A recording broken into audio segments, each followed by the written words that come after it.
¿Ya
estamos? Ahora sí hay que instalar el proyector. Windows Paint y colócale el duplicado, ¿no? Y sale de ahí.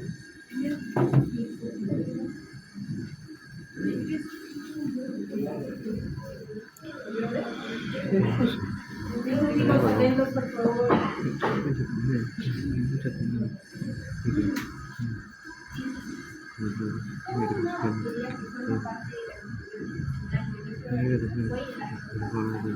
Este es el caso de la Escherichia coli, la cual es una bacteria que forma parte de la microbiota normal del resto. Sin embargo, pueden comportarse patogénicas debido a la adquisición de subespecies, como por ejemplo la Escherichia coli purulactosa, asociada a infecciones urinarias y mujeres. Muy buenas tardes, compañeros.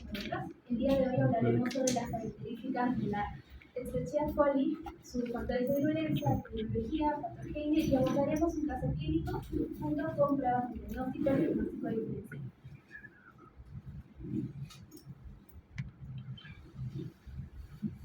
Bueno, muy buenas tardes, profesora, compañeros. Continuando con la exposición ahora sobre las características sobre Escherichia coli. Bueno, más que todo su clasificación según aparece en datos, todos sabemos que se hace a través de la extinción gram, y en este caso sería una bacteria gram negativa, ¿no? Además de que presenta abundantes polisacáridos, que a su vez eso nos va a permitir hallar las serotoxinas, que lo veremos más adelante. Además de que su clasificación según su morfología y estructura también es la extinción gram. Más que todo su morfología es de bacilo, ya que su forma es de un bastón recto y ligeramente curvado. Además de que su clasificación según su metabolismo, más que todo es anaerobia facultativa, ¿no? Además con oxígeno y con oxígeno. Y su clasificación según su reproducción, bueno, en este caso sería asexual, ¿no? Por fisión binaria. Ya. Vamos con un poco de detalles sobre la morfología. Más que todo, su tamaño de largo es de una micra y de ancho de 0.3 a 0.5 micrómetros. Además de que sus flagelos presentan muchos flagelos, ya sean polar o verífico, lo que le permite moverse con suma facilidad a través del epitelio intestinal. Además de que su cápsula está compuesta de polisacáridos, lo que evita que sea fagocitada ya sea por los macrófagos, etc. Evita eso. Además de que también puede causar infecciones. Y su fibra, más que todo, permite la capacidad de adherirse al tejido intestinal, ¿no? Para poder así causar la infección. Y su plásmido son moléculas más que todo circulares de ADN que perforan los genes de resistencia, ya sean flexibles, herramientas útiles en la biología molecular. Dentro de su taxonomía tenemos de la bacteria, un poquito del reino bacteria, filoproteobacteria, la clase gamma proteobacteria, y de órdenes enterobacteriales, de familias Enterobacteriaceae, de géneros Echiriachia, Escherichia y especies Escherichia coli. Su incubación de 5 a 7 días.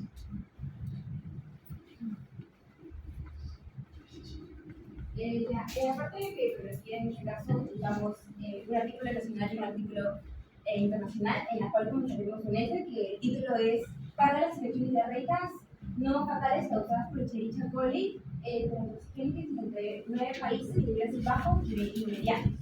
En este caso va a ser un metaanálisis que van a realizar en 79 países, en las cuales pues, vamos a identificar que la predominancia va a ser en niños menores de 5 años. Tanto en el lugar donde viene siendo África y Asia, pues aquí va a frecuentar lo que viene siendo este tipo de Escherichia. Bueno, comenzando, el artículo fue en la fecha de 2020, se realizó un metaanálisis a nivel global. En total usaron una recolección de 22 millones.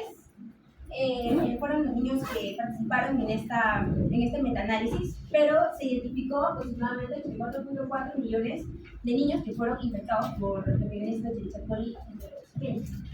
Y bueno, también para agregar un poco, en lo que viene siendo acá los gráficos, también se puede evidenciar que la cantidad de personas que participaron en este metaanálisis y a su vez también el caso de muertes que hubo. De estos 84.4 millones de niños que dieron positivo a dicha coli enterotoxigénica, pues 44.400 muertes fueron las que se diagnosticaron, ¿no? En este caso, en los niños. La principal causa pues, fue la deshidratación severa y también la diarrea excesiva que tuvieron estos niños. También se arraigó mucho a estos lugares que hay una desnutrición muy baja y estos niños son muy frecuentes a no tener una buena alimentación. Entonces también no tenían un sistema inmune, por así decirlo, correcto. Los países con mayor guerra, como ya mencionaba, fueron los países de África bueno, en este caso el continente de África y Asia, destacando India, Nigeria y Pakistán. Entre ellos, pues también en África realmente no tuvimos mucho, solamente hubo un caso especial, pero entre ellos los que más resaltan, como ya mencionaba, sería África y Asia. En el caso de artículos nacionales, pues usamos un artículo que fue realizado en Lambayeque. En este caso, en el año 2021 se realizó un estudio de la Universidad Cayetano Heredia, en la cual hicieron una recolección de los diferentes hospitales y algunos centros donde recolectaban datos de diferentes instituciones, en las cuales se identificaron datos resaltantes de lo que sería también esta Escherichia coli también en niños menores de 5 años, en la cual pues acá estudiaron 75 cepas de Escherichia coli que lo obtuvieron de estos niños, en los cuales aproximadamente 26 de 35 fueron los que dieron caso positivo a Escherichia coli. De esto pues, se clasificaron en las diferentes muestras, aquí los diferentes subtipos de Escherichia coli, ya conocidos, enterotoxigénica, enterohemorrágica, enteroinvasiva, enteroreactiva, entre otras. También, bueno, como puedo ver aquí, sería total 26, acá se divide 14, 4, 3, 1, y en algunos casos, exclusivamente 3 casos, hubo una mezcla de ambas. O sea, los niños tenían tanto la enteroagregativa como la enteroinvasiva. O sea, tenían aproximadamente 3 niños todo estas bueno, la muestra, el diagnóstico que utilizaron para hacer estas evaluaciones fue el PCR múltiplex en tiempo real. Y bueno, también, como dicen, las muestras registradas se realizaron en centros dentro de la misma ciudad de Chiclayo, como Gerasal, entre otros.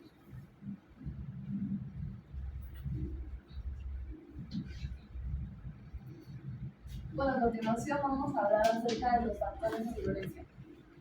Vamos a empezar hablando de Escherichia coli, pero de los tipos de alveologénicos. Tenemos, por ejemplo, al fenotipo R, que es el enterotoxigénico. En este caso, el mecanismo de adherencia, la forma por la que se adhiere es a través de las fibras, que son de tipos, ¿no? Por ejemplo, el CFA tipo 1 y el CFA tipo 2, que son factores de colonización. Estos tienen toxinas y toxinas efectoras. En este caso, ETEC tiene la toxina termolábil y la toxina termoestable. El mecanismo por el cual hace su invasión, o bueno, su infección, mejor dicho, es que aumenta el ADP cíclico, también aumenta el GMP cíclico y la secreción del cloro y el agua. Respecto al impacto clínico, vamos a observar diarrea acuosa profusa y no existe daño estructural. Aquí podemos observar una imagen del mecanismo para el patológico ETIC. Respecto al ETEC, que es el enteropatógeno, el patológico enteropatógeno de Escherichia coli diarreogénica, la forma de adherencia, la forma por la que se adhiere, es a través de las inguinas y la superficie. En este caso, la superficie que utiliza es la clase SS3, que comprende a IR, S-B y S-D. Luego, el mecanismo que tiene es la lesión, o sea, es una lesión que básicamente borra microvellosidades.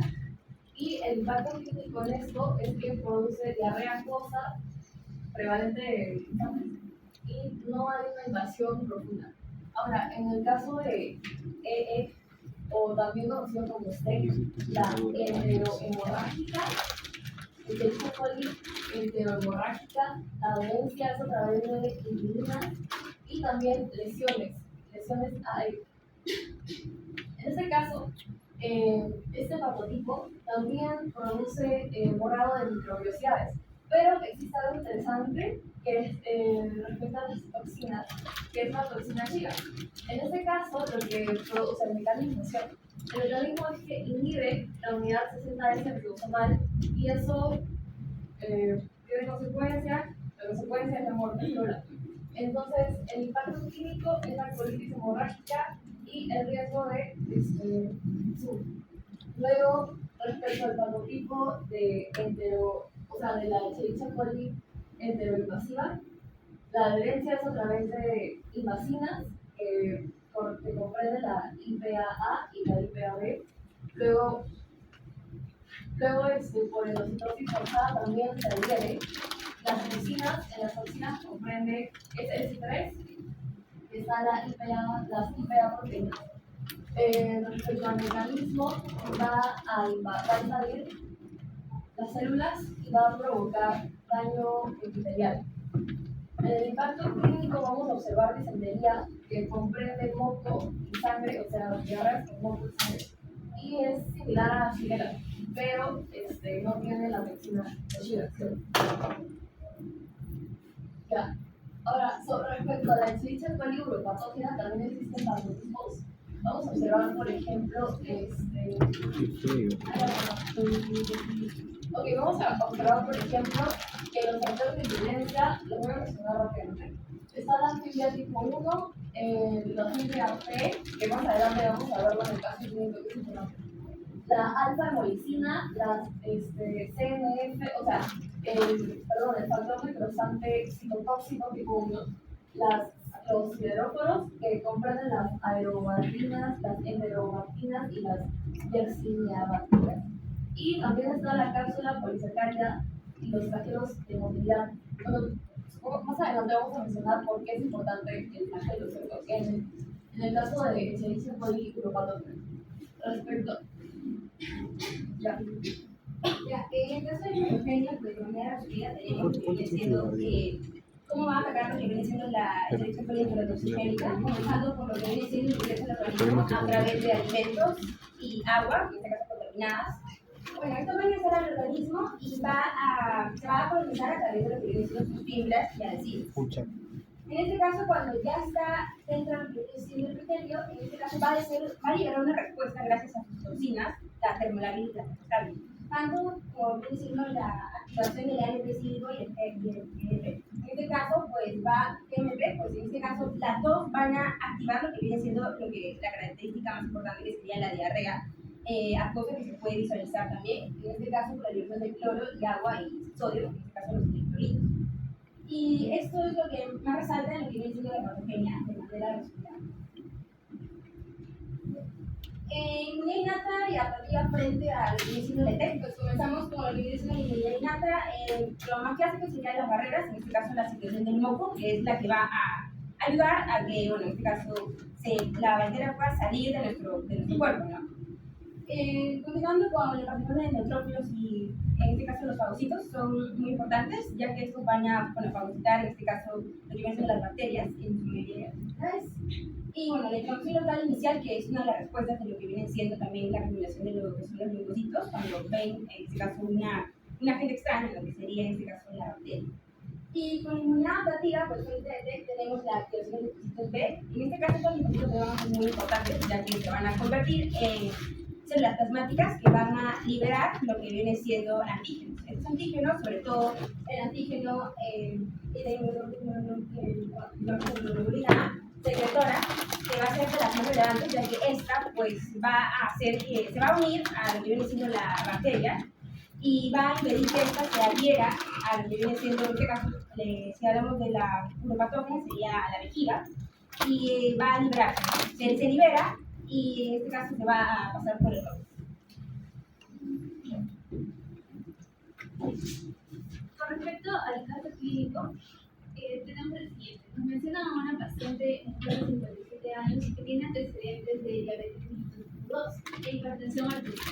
Acudió a emergencia debido a presentar insuria, fiebre de 38,7 grados centígrados, escalofríos y dolor lumbar bilateral irradiado hacia la región suprapúbica en 2 días de evolución, acompañado de malestar general.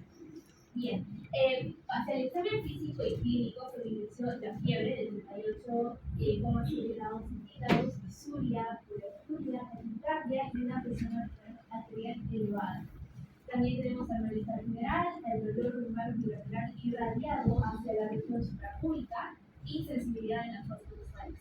Un dato muy importante es el signo de pulsión positivo. Eso quiere decir que la paciente presentó un dolor, ya sea leve o moderado, ante un pequeño golpe de puño cerrado en la zona lumbar.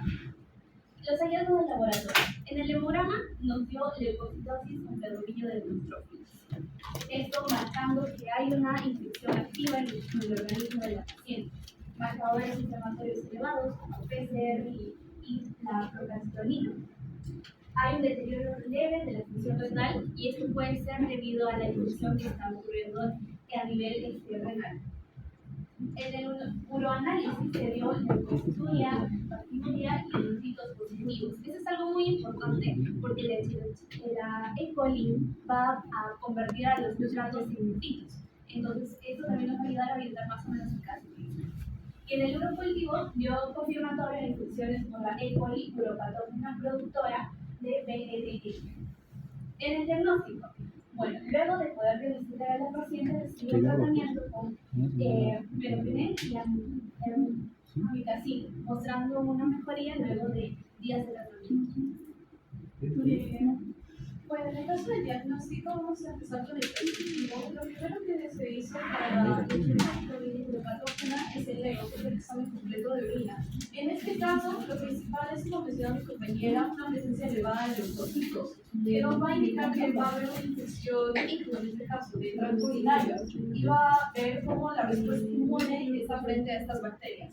Mayormente también tenemos que ver cuánta carga bacteriana hay en la muestra urinaria y también justamente los nitritos positivos, que es algo en Charichacol que se podría decir característico, debido justamente a la conversión de nitratos a nitritos y también, bueno, la hematología microscópica que va a sugerir que hay un compromiso inflamatorio precisamente en el endotelio.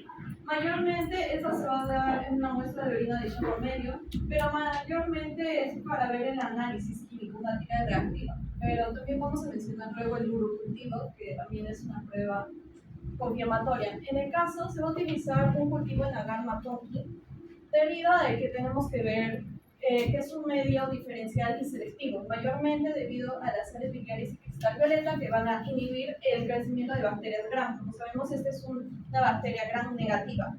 Entonces, Lo que pasa también es de que tenemos que ver si va a ser lactosa positiva o, bueno, mejor dicho, va a ser fermentable de lactosa. Y esto nos va a dar como la bacteria primero se va a fermentar de lactosa, va a producir ácido y por lo tanto va a disminuir el pH, lo que va a indicar el cambio de color. En el caso de que las colonias estén rosadas o fucsias, va a ser cariñoso. Y en el caso que no se va a ver un cambio de color. En el diagnóstico confirmatorio, este podría ser el principal, que es el cultivo, que también va a ser una muestra de orina, que puede ser tanto tomada de chorro medio, o puede ser por sondaje vesical o punción suprapúbica, que se recomienda debido a que hay menos contaminación, entre comillas, pero mayormente la más común es chorro medio.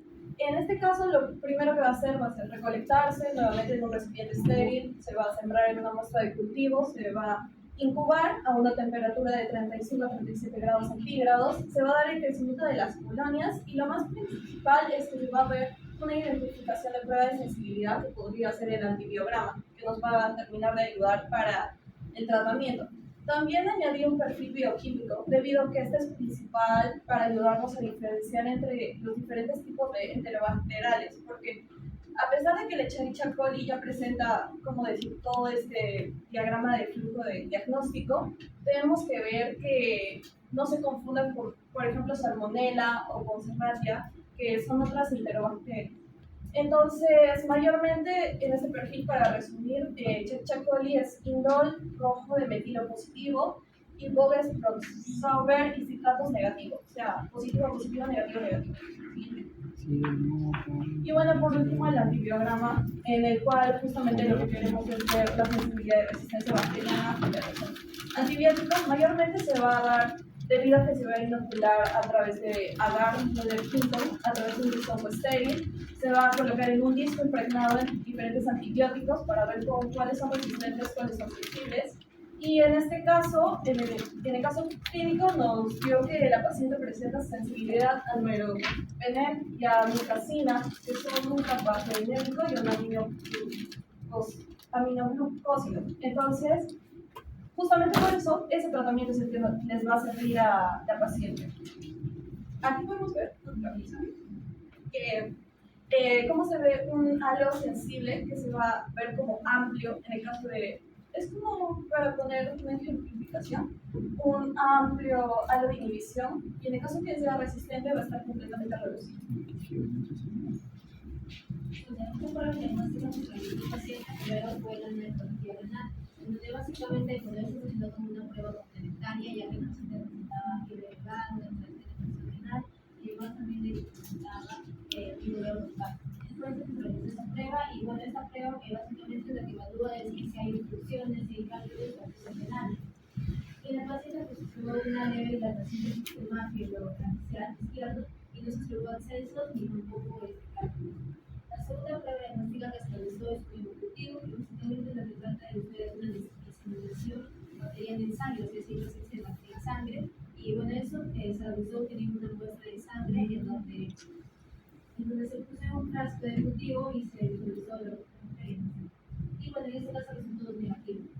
La tercera prueba fue una función renal, en donde se midió la cantidad de creatinina y urea sérica. Se toma una muestra de sangre para medir esos niveles, y bueno, esto evalúa más que nada la función renal. Si están elevadas, quiere decir que no hay una buena eliminación de esta creatinina y urea sérica, porque los riñones no están funcionando bien. Y los marcadores inflamatorios también se tomaron en cuenta, se midieron la proteína C reactiva y la procalcitonina. En el paciente se encontraron elevadas, y esto pues, se refleja en que hay aquí hay una gravedad de infección bacteriana, que hay una exagerada respuesta inflamatoria. En el caso se encontraron elevados, entonces podría decir que hay una complicación sistémica. Bien, y ahora con el diagnóstico diferencial clínico, el principal diagnóstico diferencial que se tuvo en cuenta fue la cistitis aguda. Bueno, comparte ciertos síntomas en el caso clínico, como por ejemplo producir disuria, poliacluria, además de que ambas, la pielonefritis aguda con la cistitis aguda, son infecciones urinarias causadas por Escherichia coli, y bueno, pueden presentar también leucocituria y bacteria, que son presencia de leucocitos y bacterias en la sangre. Se diferenció porque esto solamente está limitado en la vejiga y no tiene un compromiso sistémico como es lo que tiene el paciente, y además de que en este caso no se presenta fiebre alta, ni dolor lumbar, ni signo de puño que es la que tiene el paciente, ¿no? Y también se sospecha de una uretritis porque, la uretritis tiene también síntomas compartidos en el caso clínico porque presenta la disuria y la oposituria, y esto puede, más que nada, confundirse inicialmente como una infección del tracto urinario. Se va a diferenciar porque esta infección está localizada en el recto y no hay ascenso bacteriano al tracto urinario superior, así que no está afectando a los riñones y no se da una respuesta inflamatoria sistémica como es en el caso. Y por último, la diquiasis renal. La diquiasis renal quiere decir de que hay presencia de hematuria microscópica y un dolor lumbar causado por una obstrucción con los cálculos urinarios que se están presentando. En la paciente, como se realizó también previamente una ecografía renal, se supone que no había una obstrucción, no había cálculos renales formados, y bueno, eso permitió también descartar este caso, además de que la hematuria no fue por una inflamación infecciosa, sino también por un traumatismo de la mucosa urinaria. Y un dato también que se podría indicar aquí es que la uretritis también se da una secreción uretral, que es más que nada por una infección de tejido sexual. También tenemos que pensar en el tipo de infección bacteriológico. El diagnóstico de infección bacteriológico, más que nada tomamos en cuenta el Pseudomonas aeruginosa, y bueno, esto se diferenció porque esta está frecuente más que nada en infecciones nosocomiales y en pacientes con tarjeta urinaria. Luego el Proteomus mirabilis, que más que nada se diferencia del caso clínico porque producía ureasa que alcalinizaba la orina y solamente estaba asociado a los cálculos urinarios. Y la Klebsiella pneumoniae, que bueno, esto es más que nada asociado a los pacientes hospitalizados, que bueno, los pacientes no están hospitalizados, y al uso de signos urinarios.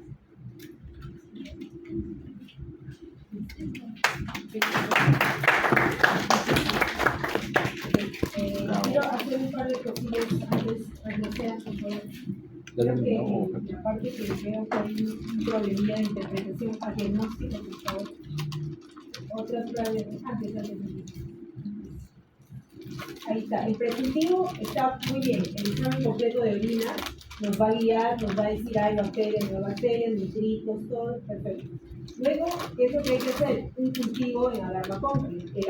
El cultivo nos dice solamente que son bacterias lactosa positivos y que le pueden hacer su gram de ahí y ver si son bacilos, cocos, ya. Hasta ahí vamos bien. El cultivo no me identifica, por lo tanto no es confirmatorio.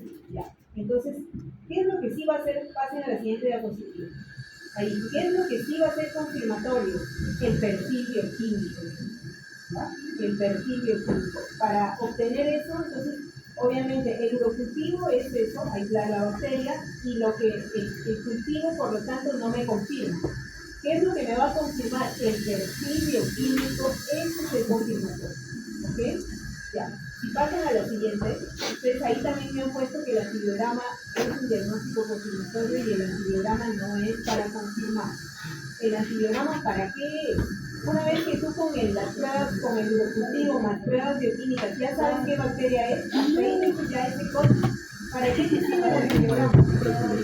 Para el tratamiento. No es para diagnóstico confirmatorio. Porque tú ya confirmaste primero aislando con el urocultivo, ya tienes la bacteria, y luego le haces su perfil bioquímico, y con eso ya sabes la identidad de la bacteria. ¿Verdad? Ya confirmas con eso. El antibiograma es simplemente enfrentar a esa bacteria que tú ya sabes que es E. coli a los distintos antibióticos. ¿Para qué? Para el tratamiento. ¿Listo? Entonces, esa partecita de diagnóstico confirmatorio con antibiograma ahí no va. Pero sí es importante que lo hayan por estar tanto tiempo. Claro, el tratamiento está perfecto porque hay E. coli que son metalactamasas de B positivo y son muy resistentes a Justo este caso de los pacientes hace introducción libre empleo. Por eso está perfecto el antibiograma para ver con qué vas a tratar a tu paciente, porque si tú le das un antibiótico de los normales, de los comunes, no le hace nada, no le hace. ¿Ok? Entonces solamente quiero que quede claro que el antibiograma no es para diagnosticar. Es para el y lo otro es la prueba de... lo demás, en otras pruebas diagnósticas, esas pruebas que ustedes han colocado allí son pruebas de apoyo al diagnóstico, pero una ecografía tampoco me ayuda a diagnosticar, pero sí me ayuda a ver si no hay cálculos, ¿verdad? Pero no es exactamente eso. Igual como las pruebas de función renal me van a ayudar a ver si hay compromiso a nivel de riñón, ¿verdad? Pero tampoco es que me ayudan a diagnosticar qué tiene mi paciente, ¿okay? Me pueden guiar sí. Y los marcadores inflamatorios, más aún PCR y a la otra que mencionaron que no está acá, PCR y procalcitonina, que están ahí, son solamente marcadores que pueden indicar que hay inflamación, pero tampoco son exactamente para el diagnóstico, pero sí apoyan al diagnóstico, eso sí es. ¿Ya? Ahí nada más veo ese par de cositas, por lo demás está bien la exposición, ¿sí? Y ustedes se han enfocado en su caso clínico a una de las cepas patógenas de E. coli. Es el de 31. Ya, la uropatógena, porque la E. coli, ustedes saben que es parte de nuestra microbiota, ¿cierto? Pero hay cepas que son patógenas, unas que son diarreogénicas como la enterotoxigénica, enteropatógena, enteroinvasiva, enteroadherente, enterohemorrágica, enteroagregativa. Todas esas producen diarrea. Y hay otra que es la uropatógena que produce el mayor porcentaje de infecciones urinarias. Sin embargo, hay otras E. coli cepas no patógenas que son más bien parte de nuestra microbiota. ¿Ok? Y sus compañeros han detallado en un cuadro muy bonito los diferentes factores de virulencia que tienen esas cepas patógenas. Ahí han hablado de toxinas, de adhesinas, que las hemos tocado hace un rato en la clase. ¿Ok? Entonces, por ese lado está fácil. ¿Ok, chicos? Sobre la paciente, sí puedo usar el línea, epidemiológica lo asocian al ST31 patotipo ST31. Es un tipo de E. coli uropatógena que es más complejo para tratar porque tiene mucha resistencia al virus. Ya tiene un factor de riesgo. Gracias por su participación.